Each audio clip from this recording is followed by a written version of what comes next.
Hello students, তো যিসকল ছাত্ৰ ছাত্ৰী HS 2026 ইতিমধ্যে পাছ কৰিছে আৰু তেওঁলোকৰ 80 বা 80% ওপৰত আছে, তো তেওঁলোকৰ বাবে আহিছে বাণীকান্ত কাকতি এৱাৰ্ড, যোনটো আমাৰ স্কুটি পায়, তো সেই তাৰে এপ্লাই আহিছে। তো ইয়াতে দেখিছা তোমালোকে নটিছখন গোটেই ডিটেইলছত দিয়া আছে, কেনেদৰে এপ্লাই কৰিব লাগিব, কেতিয়া এপ্লাই ষ্টাৰ্ট হ'ব, কেতিয়া শেষ হ'ব, গোটেইখিনি ডিটেইলছত আছে। নটিছখন চোৱাটো খুবেই প্ৰয়োজন, কাৰণ এইখিনি কাম নকৰিলে কিন্তু তোমালোকে স্কুটি পোৱাৰ পৰা বঞ্চিত থাকিবা। তো ইয়াতে দেখিছা, it is hereby inform that students who have passed the higher secondary examination 2026 conducted by Assam State School Education Board and are eligible for availing Dr. Banikanta Merit Award will have to apply through the online portal within the prescribed timeline as per the guideline circulated. তো ইয়াতে কি কৈছে, ইয়াতে তলত আমি দেখা পাম কিছুমান মানে ডেট দিয়া হৈ আছে কেতিয়া এপ্লাই কৰিব লাগিব। তো কৈছে যিসকল ছাত্ৰ ছাত্ৰী স্কুটি পোৱাৰ কাৰণে যোগ্য তেওঁলোকে এপ্লাই কৰিব লাগিব, যোনখিনি তলত দিয়া আছে সেইমতে। তাৰপিছত তলত আৰু এটা লিখিছে, the online application process has been introduced to ensure accurate identification of the eligible beneficiaries, avoid duplicate with the Mukhyamantri Nijut Moina Asoni, and facilitate efficient planning and procurement under the scheme that will ensure optimal utilization of public resources. তো ইয়াতে কৈছে যে ইয়াত যে apply কৰিব দিয়া হৈছে, ইয়াৰ main ৰিজনটো হৈছে আমি যিহেতু জানো যে যিসকলে ডক্টৰ বাণীকান্ত এৱাৰ্ড ল'ব তেওঁলোকে কিন্তু নিযুত মইনা আঁচনি নাপায়। গতিকে যোনে এপ্লাই কৰিব, ধৰা কোনোবা এনেকুৱা হ'ব পাৰে বোলে স্কুটিও পালে আকৌ নিযুত মইনাৰ কাৰণে এপ্লাই কৰিলে, তো সেইটো নহ'ব, যাতে ডুপ্লিকেট নহয় সেইকাৰণে কি কৰিছে তেওঁলোকে এপ্লাই কৰিব দিছে। কাৰ স্কুটি লাগে তেওঁলোকক এপ্লাই কৰিব দিয়া হৈছে। Accordingly, as directed by the Higher Education Department, Government Assam, submission of the online application through the designated portal within given timeline mandatory for all eligible students seeking consideration under Dr. Banikanta Kakati Merit Award. তো ইয়াতে যোনটো website দিয়া হৈছে সেই ৱেবছাইটৰ through the কি কৰিব লাগিব, তোমালোকে এপ্লাই কৰিব লাগিব। তলৰখিনি দিয়া আছে, চোৱা ইয়াতে এটা পৰ্টেলৰ দিয়া আছে, এপ্লিকেশ্যন লিংকটো ইয়াত দিয়া হৈ আছে, ইয়াতে বাণীকান্ত কাকতি award.org, তাত গৈ পেলাই তোমালোকে এপ্লাই কৰিব লাগিব। আৰু অফিচিয়েল ৱেবছাইটো দিয়া আছে director of higher education Assam.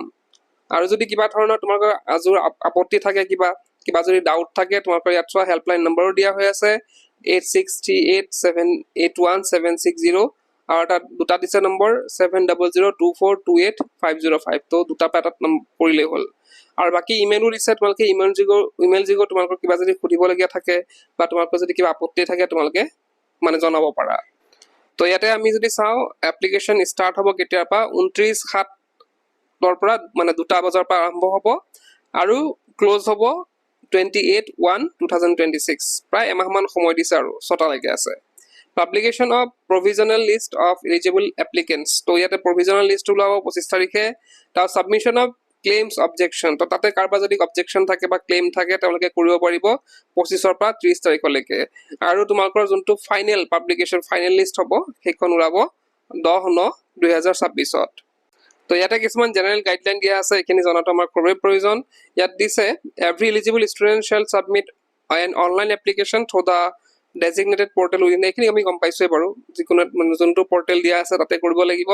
Next 2 নম্বৰ দিছে, application submitted after the closing date shall not be entertain. তো ইয়াৰ পিছত ক্লজিং হোৱাৰ পিছত যদি তোমালোকে এপ্লাই কৰিব যোৱা তাত কিন্তু নহ'ব, কৰিব নোৱাৰিব। Applicant shall carefully fill the required particulars wherever applicable. তো যিখিনি মানে চাই কৰিব দিছে আৰু শুদ্ধকৈ কৰিব দিছে, কেয়াৰফুলি চাই। তাৰপিছত দিছে, the information furnished by the applicant shall be verified with the record of the Assam State School Education Board and the other competent authorities. তো ইয়াতে তোমালোকে যোনবিলাক ডিটেইলছ তাত দিবা মানে এপ্লাই কৰোঁতে সেইখিনি কিন্তু চেক কৰা হ'ব। এনেই বোলে এপ্লাই কৰিলা, বোলে কাৰোবাৰ 80% নাই, এনেই এপ্লাই কৰিব নম্বৰ বহাই পেলাই এপ্লাই কৰিলোঁ, তেনেকুৱা নহয়, সিহঁতে চেক কৰিব। Next submission of false, incorrect or misleading information or suppression of material facts shall render the application liable to rejection and many attract appropriate action as per rules. তো কোনোবাই যদি মিছ ইনফৰমেশ্যন দিয়ে, ভুল information দিয়ে, তেওঁলোকক কিন্তু action লোৱা হ'ব, সেইকাৰণে তোমালোকে ভুলকৈ কেতিয়াও নিদিবা।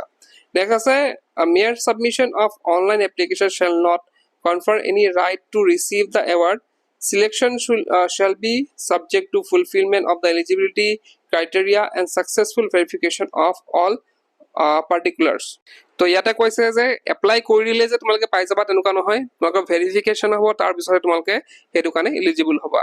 নেক্সট আছে detail guidelines regarding eligibility criteria, required documents, application procedure and other relevant introductions are be available on the online application portal. তো সেইখিনি কি লাগিব, কোনে ধৰা 80% লাগিব, তো তেনেধৰণৰ যিবিলাক কণ্ডিশ্যন আছে সেইখিনি অলৰেডি আমি ডিছকাছ কৰিছোঁৱে, সেইখন নটিছৰ কথা ইয়াতে কোৱা হৈছে। All eligible students are advised to submit their applications well before the last date and visit the official website Director of Higher Education Assam regularly for updates. তো ইয়াতে কি কৈছে, তোমালোকৰ ৰেগুলাৰ আপডেটছ পাই থাকিবলৈ তোমালোকে higher education director of higher education যোনটো website আছে তাত তোমালোকে ৰেগুলাৰ ভিজিট কৰিব পাৰা। তো এইখিনি আছিলে গোটেই ইনফৰমেশ্যনখিনি, যোনে যোনে স্কুটি পাব তোমালোকে শ্বেয়াৰ কৰি দিবা। আৰু যিহেতু সোনকালে ষ্টাৰ্ট হ'ব এপ্লাই, গতিকে এপ্লাই কৰোঁতে অলপ শুদ্ধকৈ কৰিবা যাতে ভুলকৈ নিদিয়া। তো এইখিনি আছিল আজিৰ ভিডিঅ'ত।